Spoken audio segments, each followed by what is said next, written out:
Right, Nelly, I'm going to start the show this week with a question. And that question is, what have you and Whites been smoking? Because I've seen the predictions and it's wild. And the reason it's wild, I'll just give you one little phrase, and that is the Lewis Hamilton Silverstone streak.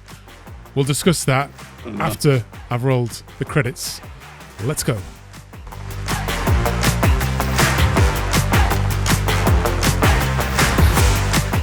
I still need to fix it so you can hear the music. I can see the pictures now, though, and that's yeah. That's exciting enough for me. Yeah, I think I man of very simple pleasures. The music gets me going now. I want you to be part of that buzz. I hear it when I watch it when I watch it back. Yeah, you know what it is, but yeah, you just don't hear it. Yes, I was watching a few of the races back today. And from previous Silverstone British Grand Prix years, and Lewis was on the podium for each of the three. Prior up to, I didn't watch 2021, but I watched 22, 23, 24, the extended highlights today, and he was on the podium. And I knew he obviously won in 21, and then I did a brief bit of research. He's been on he's been on the podium 11 years in a row. Yeah. 11 years in a row, 8 of which he's won. And then you and Whites send your predictions through today, which we'll show people in a minute. But and you're like, you be talking jive, cracker. None of you had him on the podium. And I'm thinking, like, we've sort of established that it's a bit of a lottery, these predictions. But to not have him on the podium is either really bold, really knowledgeable, or really stupid.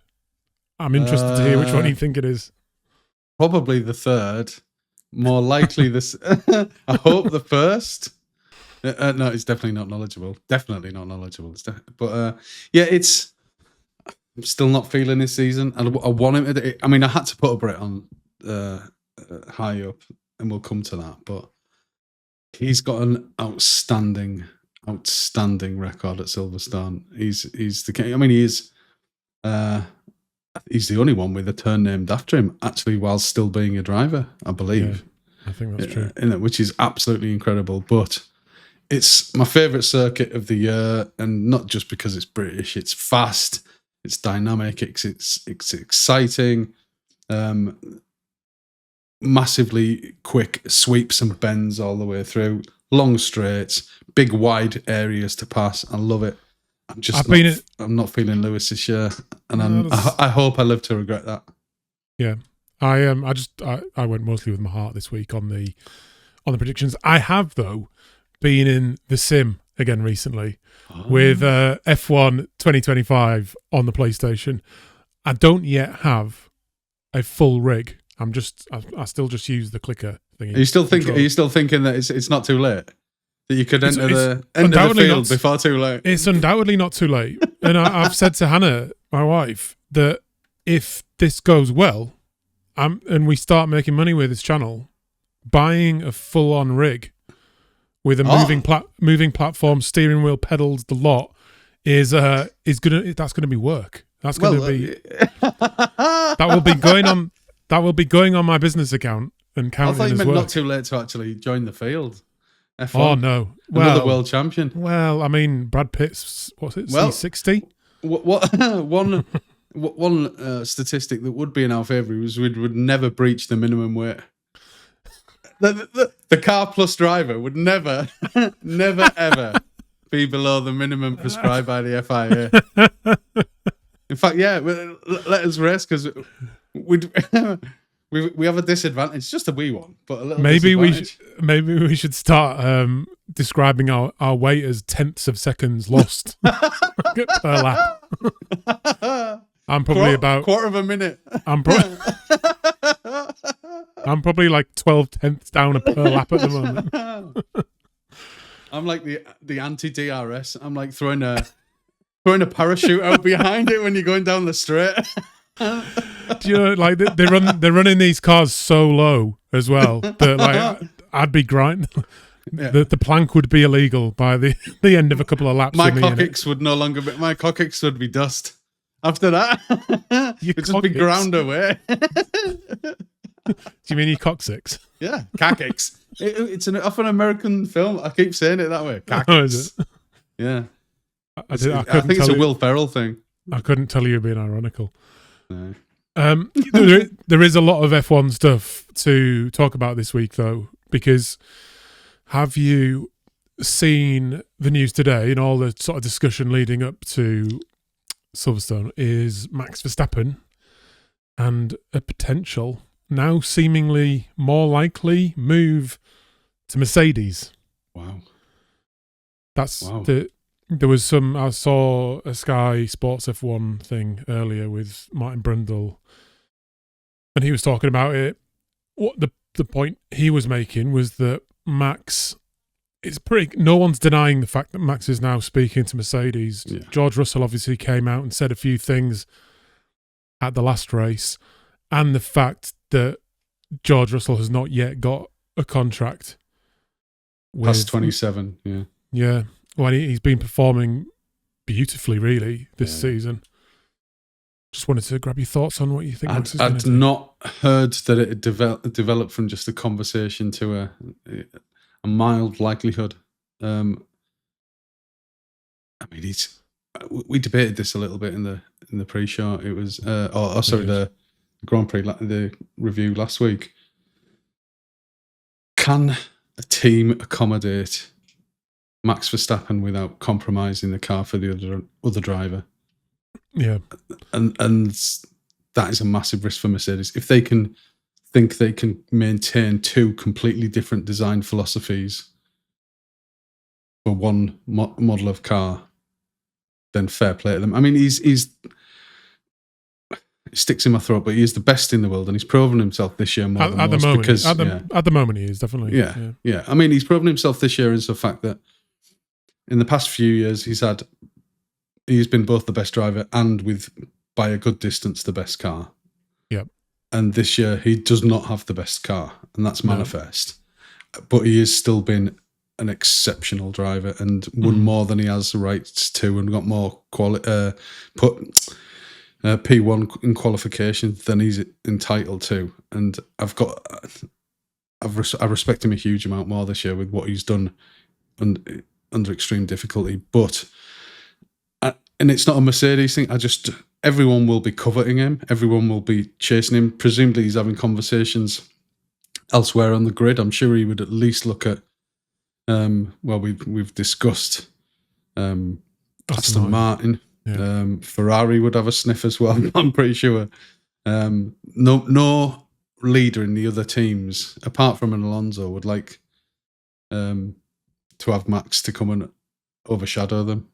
I think it's quite likely that Ferrari are one of the only ones not talking to him, because they've just signed Lewis. That's obviously making them money. That's making them money, I would imagine. And I can't see in any universe where Max and Lewis are teammates. I just can't see it. Mm-hmm. I also think it'd be bad for F1 because we want to see that rivalry. The rivalry. But equally, where does it leave Red Bull if he goes?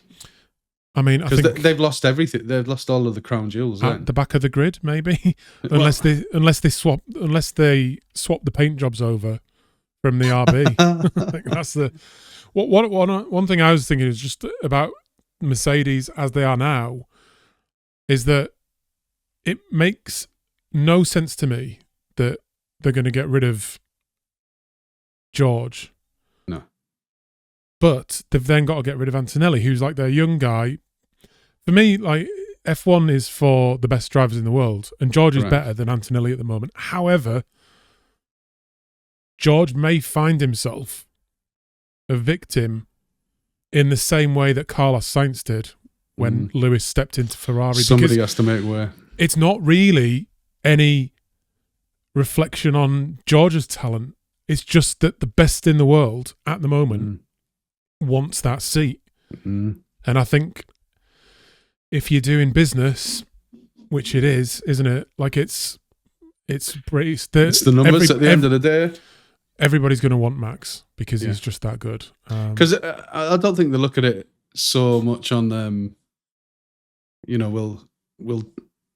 is George an excellent driver? Of course, he's an excellent driver. They'll do the numbers game. What will we get in income? Will Max score more points in an average season than George? And they say on a pound for pound basis, you'd have to say yes, regardless of how well George is doing at the moment. It's just how they drag the philosophy of the car in a completely different direction, which I think concerns me. I also think from Mercedes' point of view, Red Bull is not a car manufacturer. No. It's having how many bottles of Red Bull or cans of Red Bull does it sell when Max drinks a can after the race? Maybe a few. Yeah. But put that guy driving a Mercedes around just in his everyday life, and my God, it's going to make me potentially want a Mercedes. Do you know what I mean? Yeah, no. Like when you've got the best in the world. I know Lewis was doing the same thing, but like Max, I think probably appeals to a slightly younger audience now than Lewis does. And yeah, I mean, I think that it's just, imagine the adverts and stuff. Do you know what I mean? Like of him driving a Mercedes around and stuff. I just think there's so much money they're going to make if they get him in that seat. Well, I heard that Lewis wasn't that bothered about driving for Ferrari. He just had a real affinity with HP and Kaspersky. And he really he wanted to do them a favor. He loves their products. And he wants to be a brand ambassador for as long as possible. And he gets a lot of money from Tommy Hilfiger. This is true. This is true. That's funny. Yeah, I just think it's going to be interesting to see how. I mean, it's getting into silly season, isn't it? But I think I can't remember if we said it on the group chat or on here that we thought Max might hang it out until next year and then take his pick. But it seems like that's not going to happen. I mean, that Red Bull's not great at the moment either, is it? So he's thinking, well, I'll go somewhere on a 1-year contract and see how it shakes out. But they're not going to be bad, I don't think, are they, Mercedes, next year? No, I mean, you are going to get the same cream will rise to the top, I think, even with the new regs coming in. But the safe bet for him for longevity is stay with Red Bull for another season, see how the Honda does next year in the first season, then court the entire field and take his pick of who he wants. That would be the safe thing to do. If he wanted a project or wanted to build, I mean, it seems ironic I'm going to help Mercedes rebuild one of the biggest teams, the Silver Arrows. I'm going to help them rebuild, do them a big solid, doing Alonso for them. He'll know they'll always come good. And to be fair, head office at Mercedes will put in a huge amount of resource to back that up as well. They'll want to deliver, because he'll have clauses in contracts that, okay, if I'm putting my name on your motor vehicle, I demand X, Y, and Z. I demand a certain development package, obviously within the spend limits and the rules there. But I want some caveats, some clauses to ensure that I'm satisfied in the direction of where the vehicle's going. Yeah, it's an interesting one. I obviously don't know Max personally, but he doesn't seem like the sort of guy who is desperately in need of money. No. But I would imagine that the maybe offers from the likes of Aston Martin and Red Bull are potentially bigger than what Mercedes are offering, I would imagine. So potentially, if he goes to Mercedes, it's clearly that he just thinks it'll be cash versus prestige at the end of the day, won't it? Red Bull will easily pay him the most to be a Formula One team lead, but Aston Martin have that Saudi oil money though, don't they? Backing him, that sweet Saudi money. Yeah, pays for. It's so good. But to be fair, there aren't really any paupers out on the field, really. But I wonder what this says generally about Red Bull and is Dieter Mateschitz or he's dead. Who's the other one? He's dead to me. He's been dead to me for years. Who's the owner now? The co-owner. His son was at last week's race. I can't remember his name, but they're 51% Thai owned as well, aren't they? Yeah. But with their owners, are they saying, right, we're taking our foot off the gas, we're going to concentrate on different things? They've let New ego. They're seemingly going to lose Max. They haven't got a clue who's their second driver, to be honest, even with Yuki. Well, Yuki's brought some money, but that's about it. Where are they going? Where's their vision for the next 5 years? I'm just not seeing it. But all the signs are that it's sort of crumbling a little bit at Red Bull. And as long as their team principle stays, I don't care. If it crumbles, we can drink up their tears and enjoy it. Shall we move on to the predictions before we continue talking about Silverstone? And let's have a look at the existing scores. I haven't scored for two weeks in a row now. It's getting tight. And you and Whites have now drawn level. I've left you at number 2 because you had the points first. Yes, quite right. And then Whites is still in position 3 with 3 points as well. So it's the field is bunching up. It's tightening up. A safety car might come into play, and we'll all be just a few points apart. So it's hotting up. And I think on that note, it's a good time to look at this week's predictions, because I think there's a big spread on the predictions. Shall We're I all start? very different. Do it, yeah. Shall I start? Because I think mine are the most sensible. Although, I'm just getting them up on my phone here. They are very much heart-led. We talked last week about how we make our decisions with these predictions. Do you go with your heart, your head, or some other body part?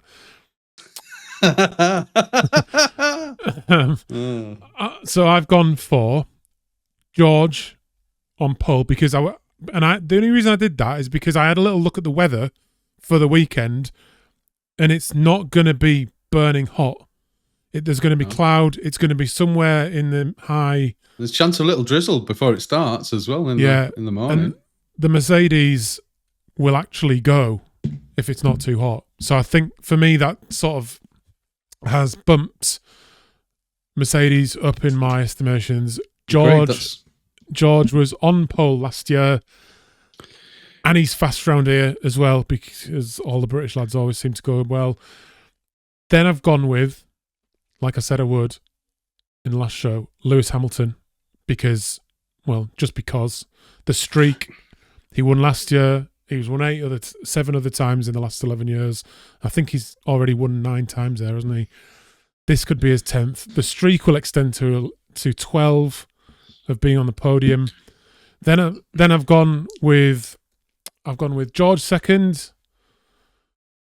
Although he's only finished the race once in the last 3 years. Yeah, he DNF'd last year. No, yes, he did. Yeah, that's right. He did finish the year before, but then he turned Zhou Guanyu upside down the year before, didn't he? Yeah. So Lewis, George, Lando, Oscar, and then Charles. I think the Red Bull was looking like an absolute pig in Austria, so I don't think it's good. I haven't put Max in the top 5. No, well, nor have I. Actually. That's me. Totally heart led. I wanted to do Lewis. I really want it. I'll rephrase that. I want Lewis to do very, very well. Did you not think about the streak when you were coming up with you? Had you forgotten about the streak? I mean, it's one of the most. You look a bit nervous now. You're looking a bit. I'm feeling a bit nervous. I committed to it. Go on, let's go on to mine then. So I've got a continuation from last week. I've got Lando pole. I think he's on some good form at the minute, and his 1 lap pace is extremely hot. Although I think even in the quali there was something like 7/10 between the first 12. It was mental last week. But there's no doubt McLaren is looking mighty. Mm-hmm. There's no doubt. And then because of the McLaren dominance of the moment that I'm assuming, it goes Lando for the win, Oscar second, George third, because I do rate him. I do rate the Mercedes around this track. I mean, what they did with that Mercedes that could not basically drive around another track last year, and they switched it on for Silverstone, was hugely impressive. Yeah, no, like I said, Lewis has been on the podium for the last 3 races there, and he was in a pig of a Mercedes. No. So yeah, you're right. It does. You're right. The Mercedes does definitely go around here. It likes it. It seems as if the Red Bull was designed for Austria, you know, if there was one track they were going to look for, I think Mercedes would be looking for Silverstone as the one to peak at. And then Lewis, just outside of that top 3, breaking an 11-year undefeated streak of being on the podium. That's bold. That's bold in retrospect. Just by putting him one place out. In retrospect, yeah. I didn't really do my stats dive this week. I wonder if, like, let's just imagine for a second, right, that you're Lewis Hamilton, and you're thinking, oh, like, you've got the fans. I mean, I've been to Silverstone in 2021, and everybody was a Lewis fan. And if you watch the races back, they're cheering him as he's overtaking George and Lando as well. He is by far the king of Silverstone. So, like, you're Lewis Hamilton. You're going round there. You're in 4th position, right? You've got the crowd absolutely roaring you, and you can hear it as you go round cops. Or do you think that gives him enough of a lift? It must give him a lift. And you're thinking, I'm all right with 4th. Actually, I'll just sit here. I'm not saying he'd be happy. Like 11's a nice number. I don't need to get to 12. I'm just gonna sit in 4th. It doesn't matter that Charles is just ahead of me. I'm just gonna look like we'll call it the Hamilton dozen. It's not a baker's dozen. It's a Hamilton dozen. It's just shy of the full 12. Well, I'm committed now, so I'm going for it. And then Charlie Leclerc. I respect I've that. left. Charlie Leclerc. He needs a bit of a solid, just a steady race again. I know he did quite well last week, but he needs a steady race. And that leaves Max out of the top 5 because I don't fancy the Red Bulls around here. Famous last words. Thankfully, we do have the Max fanboy playing this game with us. Of course there is. Our best of mates, Whites. He's gone for Lando on pole. A Lando victory, so he's totally in behind Lando now, which is pleasant to see. At least he's got a British lad on top. I'll give him. He looks great in papaya. I mean, he loves Max, but he looks great in papaya also. Yeah. And then he's gone for Oscar. Then he's put Max on the podium with the McLarens. Then he's gone for Charles. He thinks Ferrari can get into the top 5, but it's still not Lewis. And then he's the anti-Lewis fanboy. And then he's gone for George Russell in 5th. So these are the predictions you will see here when I've. Well, at least we've got 3 Brits showing in our top 5s. Yeah, I mean that's where I think I've gone totally heart-led is by putting 3 Brits on the podium. That's has it happened before? I don't think it has. But it's what maybe it has. I can't remember. But I'd be in tears. 15 minutes after the race, we would be in floods of tears doing the post-race show. Yeah, me too. I'd be getting choked up. What I was going to say when I was talking about the sim earlier is playing that game, you get to know the tracks pretty well. Some of them are even LiDAR measured now, so they're actually quite accurate. And even playing that game, like Silverstone is one of, if not the very best tracks. Like most fun. And it plays out in real life, doesn't it? Like just thrilling racing. Like almost every corner or every part of the track can accommodate some overtaking. Yeah. Like it's the sweeping bends, isn't it? Like the start of 2021 up until the point that Max crashed, and then the famous Crofty and through goes Hamilton moment. Yeah. All those battles were like over like a series of like 5 or 6 corners. Very high speed corners as well. Yeah, exactly. And it doesn't happen at other tracks. You might get like 1 or 2 corners where there's a nice battle going on. But at Silverstone, it can last for like half a lap. Yeah. Where they're side by side, and it's just thrilling. I like the way it's an unforgiving track as well. So there are fast corners, hard. But if you're off, you're into the wall. You're into the scenery, and there's very rare. I mean, it doesn't matter because there's quite large runoff areas. Yeah. But it's too late. If you lose any sort of traction at all, you're going across the grass or the gravel, and you're ploughing into the field 3 miles down the road. And I'm very excited. It's a long lap, so there's a lot of corners to make up or lose time on. So there's a mixture of slow and fast corners, and then as well the pit lane is really long. So you've got to get your pit stop strategy correct and your tyre strategy correct. I think the fact it's going to be a little bit cooler as well may play into a more entertaining race. Yeah. I mean, you're exactly right. It's the old, and it's one of the few remaining ones, but the old airfield tracks, which Silverstone was traditionally, and that's why they've got such wide areas, and they've replicated them in the more modern parts as well. But the Maggots and Beckett's, these are what they call them, taxiways essentially for aircraft back in the war. So you could do 6 to 8 cars wide if you got in that position. I mean, never does do that, but the options are there. The marbles get flung off the side to a certain degree, so there's more than just one racing line. There's so many tracks where you see just a light grey streak, which is the racing line, and then it's covered at 2-inch deep with marbles just outside that. And if you decide to try and overtake someone, you're completely shot anyway.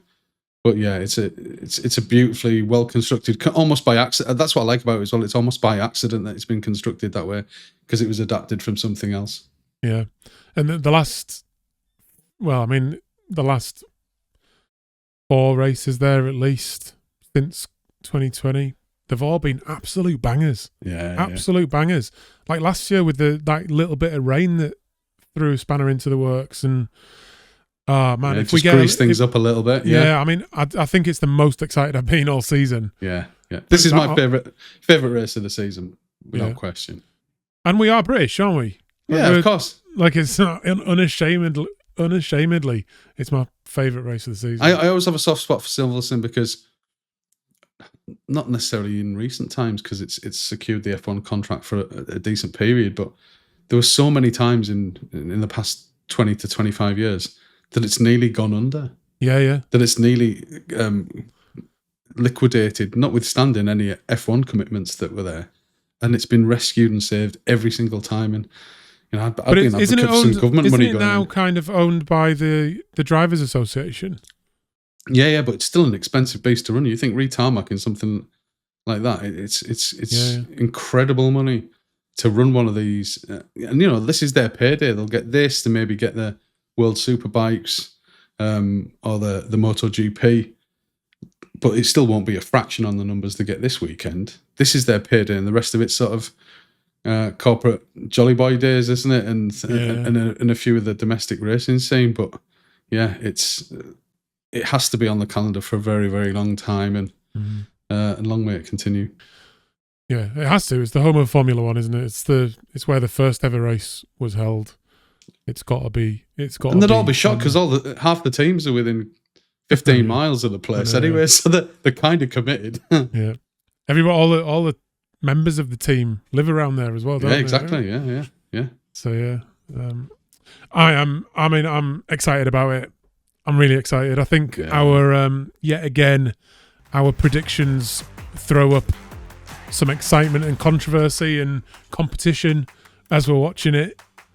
We've all had a completely independent chance to choose ours without sight of the others, and we never come close to being, copying each other essentially. Yeah, we all have very different opinions about it, and it's because we're a bunch of independent thinkers who are genuine lifelong fans of F1, and for the most part, we've all been completely wrong. That's led to when there's 7. No, you get 2 for a win, don't you? So there's 8 points available per race. We've been doing it for a number of weeks now, and the maximum anyone has scored so far is 8 points. So this is the Zero Credentials F1 podcast. I would love it if you were to subscribe, like, and do all that stuff you should do when you enjoy a YouTube channel. And we'll be back after the race on Sunday. You better believe it. We'll meet up about 20 minutes after, won't we? And then a little while later, it'll be out for your viewing pleasure. So. Like and subscribe, people. We really enjoy doing this. and there's a nice little following accruing. So please, we appreciate you, and thanks for your time and all the comments. And we'll keep doing it as long as you need us to. Perfect. See you later. Bye.